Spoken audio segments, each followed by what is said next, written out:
আজি যেহেতু দুধনি পশ্চিমাঞ্চল ৰাভা সন্মিলনৰ ৬২তম বাৰ্ষিক অধিৱেশন হৈ আছে আৰু এই অধিৱেশনৰ লগত সংগতি ৰাখি দুধনি পশ্চিমাঞ্চল যুৱ ছাত্ৰ সমাজৰ উদ্যোগত যি আমি আজি ৩ ফেব্ৰুৱাৰী তাৰিখে মাৰাথন দৌৰ প্ৰতিযোগিতা আমি অনুষ্ঠিত কৰিছোঁ আৰু এই মাৰাথন দৌৰটো আজি আমাৰ অংশগ্ৰহণ কৰিছে ৫২ জন প্ৰতিযোগী আৰু এই মাৰাথন দৌৰটো আমি ১২ কিলোমিটাৰ দিছোঁ আৰু ১২ কিলোমিটাৰটো হ'ল আমাৰ মৰনৈ মেইন ৰোড নেপালী খুঁটি বুলি কয় তাৰ পৰা আমি আৰম্ভ কৰিছোঁ আৰু এই মাৰাথন দৌৰ প্ৰতিযোগিতাখন আৰম্ভ কৰিছে আমাৰ মৰনৈ আৰক্ষী চকীৰ ভাৰপ্ৰাপ্ত আৰক্ষী বিষয়া মাননীয় শ্ৰীযুত জীৱন দৈমাৰী ছাৰ তেখেতৰ দ্বাৰা আমি আৰম্ভণি কৰিছোঁ খেলখন উদ্বোধন কৰিছোঁ আৰু ইতিমধ্যে আমাৰ মাৰাথন দৌৰটো প্ৰতিযোগী আমাৰ সমাপ্ত হ'ল। এই কিমান গৰাকী বিজয়ী ৰাখিছে? আমি 10 জনলৈকে ৰাখিছোঁ প্ৰতিযোগী 10 জনলৈকে আমি ৰাখিছোঁ আৰু 10 জনলৈকে আমি পুৰস্কাৰখিনি দি দিম। কোনে কোনে পালে?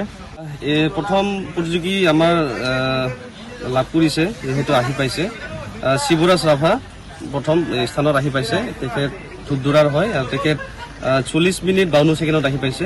তাৰপিছত দ্বিতীয় পজিশ্যনত আহি পাইছে বেদান্ত বড়ো ছেকেণ্ডত তেখেতে ধূপধৰাৰে হয় তেখেত 41 মিনিট 27 ছেকেণ্ডত আহি পাইছে আৰু থাৰ্ডত আহি পাইছে কৌশিক ৰাভা তেখেত থাৰ্ড পজিশ্যন আহি পাইছে তেখেতৰ টাইমিং হৈছে 41.28 ছেকেণ্ডত আহি পাইছে।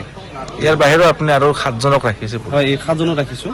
এই 7 জন আছে আমাৰ 4 নম্বৰ পজিশ্যনত বিতুপন ৰাভা তেখেত 41.31 ছেকেণ্ডত আহি পাইছে 41 মিনিট আৰু 5 নম্বৰ পজিশ্যনত দীপজ্যোতি বড়ো তেখেত 43 মিনিট 21 ছেকেণ্ডত আহি পাইছে। 6 নম্বৰ পজিশ্যনত আছে অভিকান্ত ৰাভা 43 মিনিট 45 ছেকেণ্ডত।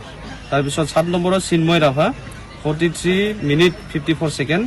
8 নম্বৰ পজিশ্যনত আহি পাইছে মুন্না ৰাভা 44 মিনিট 18 ছেকেণ্ড।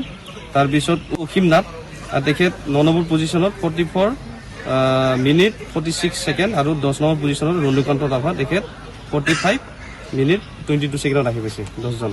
আৰু আমি ইয়াৰ পিছত যিহেতু দুধনি পশ্চিমাঞ্চল যুৱ ছাত্ৰ সমাজ এইবাৰ আমি প্ৰথম যিহেতু মাৰাথন বা চিত্ৰাংকন এনেকৈ ৰাখিছোঁ প্ৰতিযোগীখিনি আৰু ইয়াৰ পিছত আমি ৰাতিপুৱা 9 বজাৰ লগে লগে চিত্ৰাংকন প্ৰতিযোগিতা আমি আৰম্ভ কৰিম।